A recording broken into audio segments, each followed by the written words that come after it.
right. So, yeah, so Susanna, you messaged me and you asked like Mickey how to crave or how to curb cravings. And she's going to have her additions to support you. And this is what I wanted to do to support you, is to give you a little bit of insight into um, how traditionally when people take on their health, oftentimes they will take on this like diet mentality.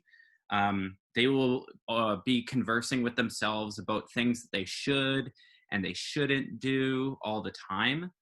And often people are left feeling drained and really restricted. And that feeling of restriction tends to lead people to sometimes binge. And then they have that experience of they're a failure or something like this. So what we're going to be talking about is this conversation of intuitive eating. And so just like it says on the screen here, intuitive eating is not a diet or food plan. It's a journey, or it's a self-discovery and connection to the needs of your mind and body. And that's something that I've spoken a lot to you about, Susanna, is this whole idea of noticing, like noticing when you get hungry, noticing when you have cravings, and asking questions, and just being able to come to myself or Mickey to have those questions answered right away, because you're in the experience of it right now. So it's going to be more meaningful. Now, there's nothing to count. This includes no counting of calories, carbs, points, or macros. Ultimately, you are the expert of your body. Only you know what hunger, fullness, and satisfaction feels like. Only you know your thoughts, feelings, and experiences. So the question I want to ask to you, Susanna, if it's all right to come off of mute, I just want to pose a question to you. Like, what do you think? What do you think stops people from following their nutrition? Like, what do you think is the number one thing that gets in the way of them following how they want to eat for their health? I think the one that would be first is their cravings. Mm-hmm. They love the taste of food. Mm-hmm. And as any foodie person would say, is that then food, they live for food.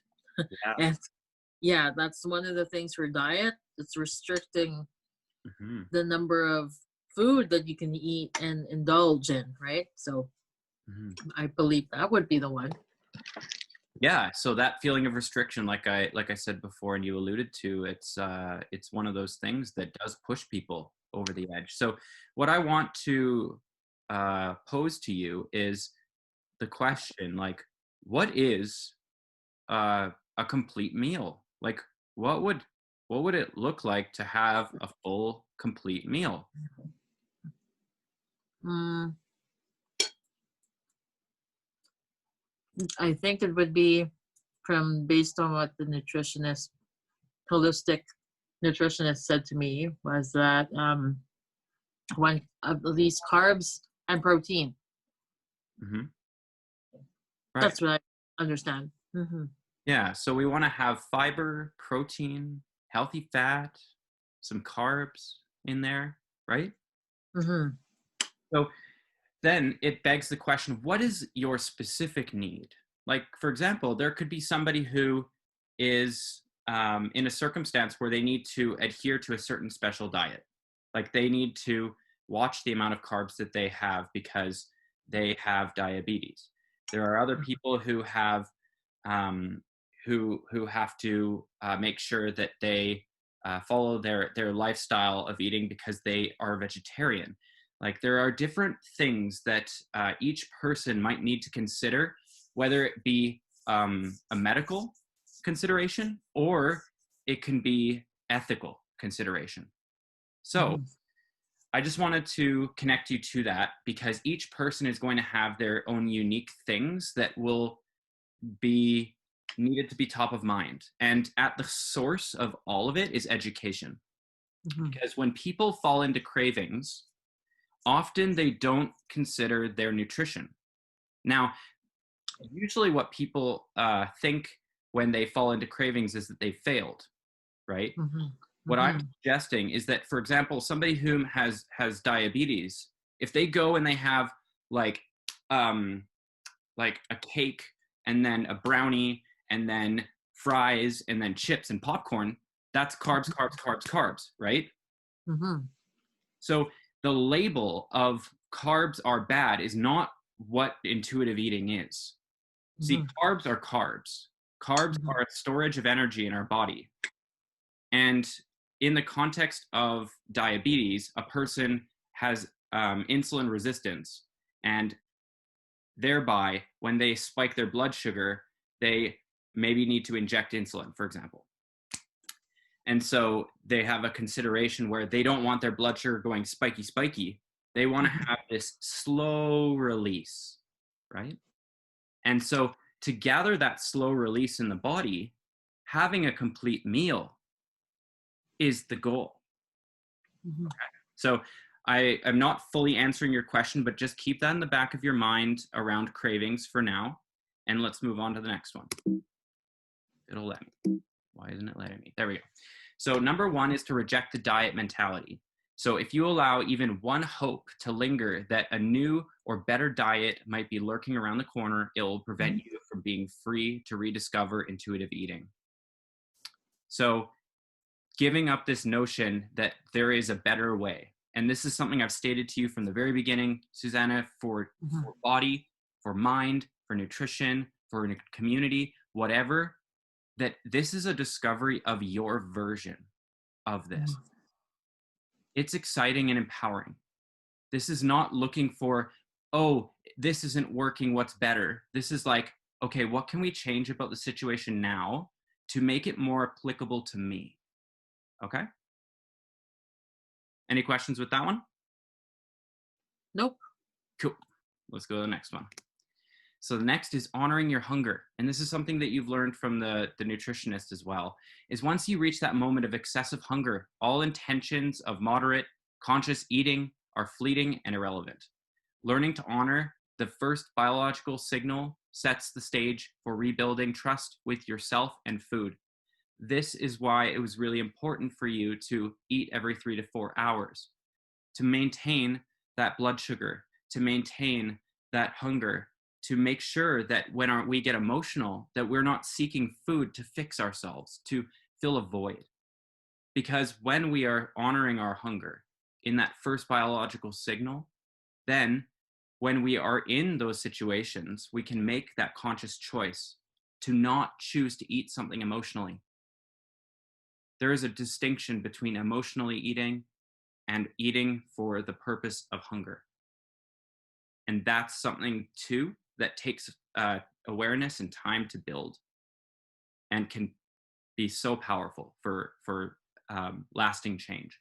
So this is the reason why people who skip breakfast and lunch, and then they are driving home from work, they turn into McDonald's and they get a whole big Coke and fries and ice cream, because in that moment that's all that they can think about. But if they had honored their hunger, their biological signals, see that little like guy in the back corner of our mind with the whip, he won't be calling the shots, you will. So if you do choose to have a treat, if you choose to eat out, if you choose to have something that is high in sugar, whatever, then you can choose intuitively to not overindulge, to have it work for your life, not to have it rule you. Any questions with that Yeah. So, like, for instance, there was one time when I was working overtime. I one? think you know that day, but I Mm-hmm. didn't tell you that night I had prepared all my food and everything. I had oats in the morning, and then I had cookies, and then I had soup, vegetable soup for lunch and dinner. Then after my shift, I was so hungry. Mm-hmm. And I felt like I think it was because there was not enough calories in my and because of soup. And I mean, it is carrots and spinach, and then all blended together with cream of chicken. And I was like wondering, and I was like, one of the things off the list is not to eat after 9. Mm-hmm. I just the hunger pangs were so bad. I had to eat something, just a small little thing. And Well, so I go ahead. sorry to cut you off there. The question I have for you is, do you usually, like, if you were to like self audit in the last 3 months, would you generally eat after 9? Yes. Great. So your brain has been conditioned to want food after 9. Hmm. So that thing, it takes time to change that sucker. It takes time to change habits, Hmm. right? So Hmm. that would be something from my perspective. Mickey will give you even she'll give you further information around that. That would be Hmm. something that you could write down and you could bring to her. Um, but from a um, like conditioning perspective, Hmm. we are we are creatures of habit, right? So Hmm. after you finish work, if you reward yourself after a long day's work with food, you're going to crave food, not because you're hungry, Hmm. but because it's routine. Hmm. Make sense? And Yeah. two, you have also been switching up your intake. Like your Hmm. intake has been more home cooked, less calories. You're totally right. You could be um, needing some more calories in there. But this is the thing to notice and why it's important that you acknowledge this. It's not a failure. Listen, if you're hungry at that time, what there is to do is to perhaps add a little bit more to some of the meals through the day. You mentioned also water, right? Yeah, yeah. It's a strategy for curbing emotional hunger, Mm. because Okay. the more that you become in touch with uh, this distinction between emotional eating and eating like actually being hungry, um, Hmm. you can replace that need to fill the void with a biological thing that is positive. So another example would be to, as soon as you notice that you're emotionally hungry, go for a walk. As soon as you know you're emotionally hungry, call a friend. As soon as you know you're emotionally hungry, drink a glass of water. It's like Mm. it's like retraining a habit in your brain, because right now the habit is eat like high carb food, high sugar food, you know? So let's go to the next one, because I know we don't have a ton of time, but we'll this kind of speaks to what we were speaking about before, making peace with food. Making a little peace treaty with it. So if you tell yourself that you can't or shouldn't have a particular food, it can lead to intense feelings of deprivation that build into uncontrollable cravings and often binging. When you finally give in to that forbidden food, eating will be experienced with such intensity, it usually results in overeating and overwhelming guilt. That feeling that you get afterwards, that feeling of failure, see, that's not helpful for anyone. And it only confirms that you're not good enough, when that's not actually true. It's that you predictably will seek that food. So this is why I say that bringing up these things is actually really positive. Like, this isn't about being perfect. This is about discovering what works for you and what doesn't. That's it. The next is challenging the food police. So the food police monitor the unreasonable rules that dieting has created. The police station is housed deep in your psyche, and it's on loudspeaker, shouts negative barbs, hopeless phrases, and guilt-provoking indictments. Chasing the food police away is a critical step in returning to intuitive eating. This is the man in the back of your head with the whip that I was just alluding to. You know, it's this whole notion of good and bad and guilt around food is so um, toxic because if we choose to have a treat, quote unquote, what does that even mean? What would it look like for you to have cake without guilt? Well, it would look like fulfilling your nutritional needs, wouldn't it? Are you Yeah. are you getting enough protein? Are you getting enough fiber? Like, is your meal balanced? Like, is it going to have a spiky blood sugar?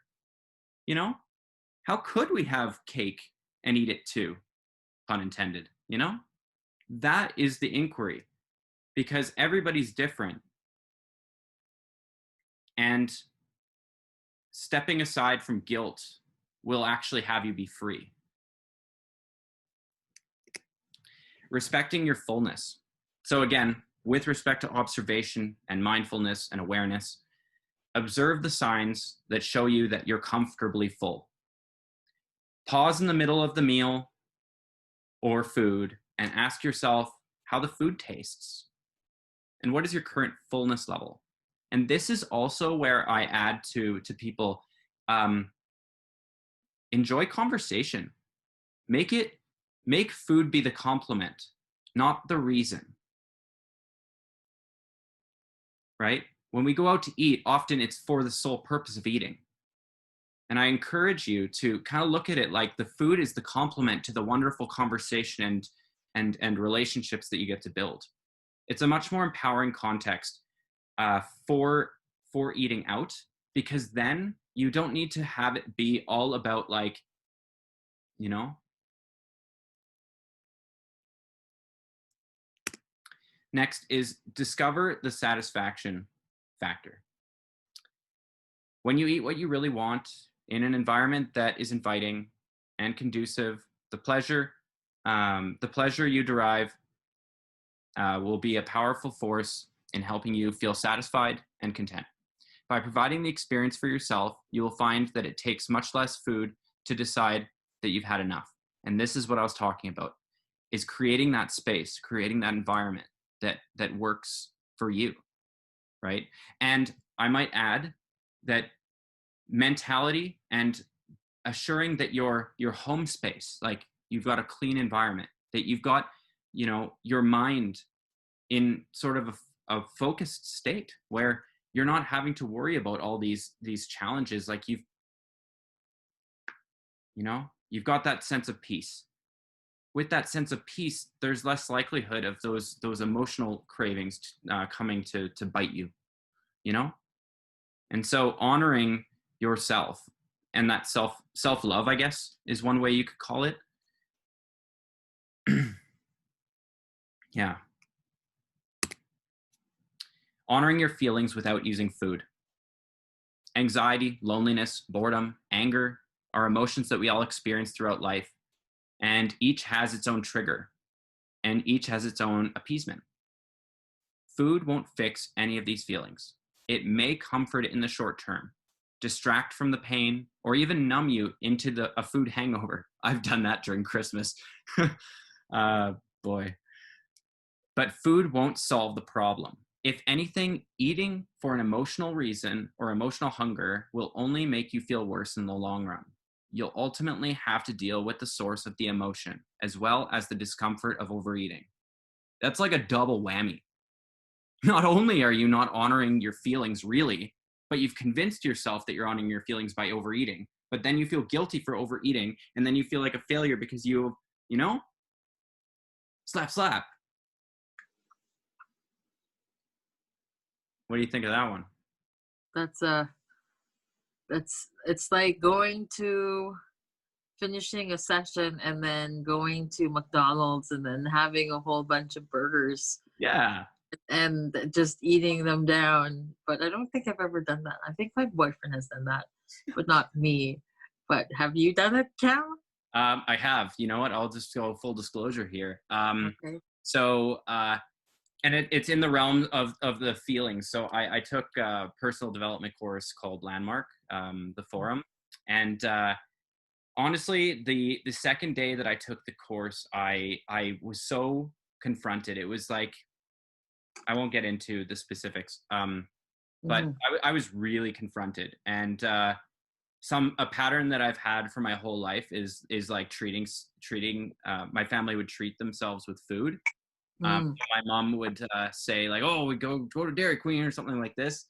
And so, in situations where I'm in that state of being confronted, um, Mhm. I will crave food. That's my vice. That's why I empathize. I empathize with you. And why I love sharing this. Now, without further ado, what I did was I and this is gonna sound shocking. I ate four burgers from McDonald's, Wow. uh, a medium root beer, which I never drink pop ever. Mm. Like literally, I don't drink pop. Um, and it was the sugar one too.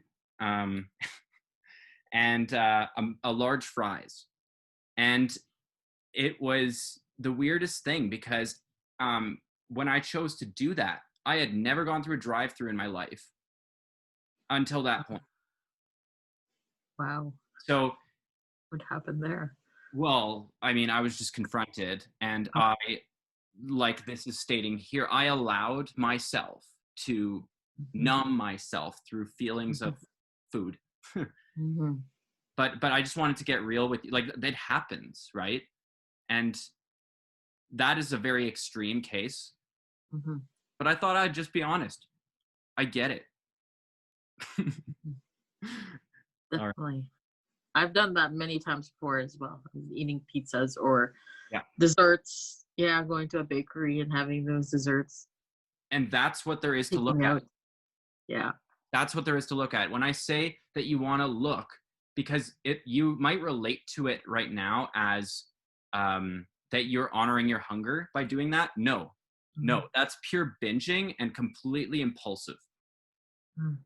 right? Like me doing that is not honoring my body. That was me, like, I don't know, filling a void of like sadness. Uh, Definitely can relate. Yeah. So next is respecting your body. So respect your body so that you can feel better about who you are. It's hard to reject the diet mentality if you are unrealistic and overly critical about your body shape. You've got to meet yourself where you're at and celebrate every win. Honestly, if you make one habit change that if you were to like multiply that over a year would make a difference for you, that is worth celebrating. Because Mhm. the thing is, um, any person can get a meal plan and follow it. That's easy. Why is it that whenever anyone follows a meal plan that they always have to, like, they never have sustainable change? They're always on a diet. Have you noticed that? Yeah. Yeah, it's because there is this forever diet mentality in our society because we don't honor what our bodies actually need. Mm. Having that compassion to allow ourselves to have freaking cake if we want to, but knowing Mhm. what having that cake would look like in the grand scheme of what our body needs, right? Mhm. Often people will be like, all right, breakfast, croissant. All right, lunch, sandwich with a Coke, for dinner, pizza. And it's just like, for somebody who has any type of thing like metabolic syndrome, for example, um, they have their unique challenges. And if that is their vice, pizza, Mhm. that's not helping their situation. And by the Mhm. way, not a diagnosis. I just am using an example. I don't really know anything about the diagnosis of metabolic syndrome. Mhm. Just disclaimer. Um, I'm just gonna see how much more we have here. Two more. Okay. So exercise and feel the difference. This is something that you've been doing a lot more of with walking. Mhm. So shifting your focus to how your body, how it feels to move your body rather than the calorie burning effect of exercise. If you focus on how you feel from working out, such as more energized, it can be the difference between rolling out of bed for a brisk morning walk or hitting the snooze alarm. If Mhm. when you wake up, your only goal is to lose weight, it's usually not a motivating factor in that moment of time. And I've spoken about that before. How motivating is it to go for a walk if your expectation is to lose weight from that walk. Guess what? Mhm. You didn't lose weight from one walk. Are you kidding me? You know? Mhm. But what you did do is you invigorated your morning and you've created peace for your day. And you've started it off with more energy and more excitement and presence, you know? Mhm. And last is honoring your health. Remember that you don't have to eat a perfect diet to be healthy. You will not suddenly get a nutrient deficiency or gain weight from one snack, one meal, or one day of eating. It's what you eat consistently over time that matters. Progress, not perfection, is what counts. And that is why I wanted to talk with you about this. Because Mhm. if you honor that craving, honor it. If you are aware that it is an emotional void that you're filling, know that. Note it. Mhm. If you're actually hungry, well, you can have it. But my next question is, are you fulfilling your body's needs with all of what else it needs? Mhm. Right? Get rid Mhm. of that guilt mentality. Get curious about what it means for you to eat and to have to have the health that you want, right? Mhm. So that is my answer to your question, which is a non-answer. What do you think about that? I think it depends on what your body needs at the particular time. So like you said,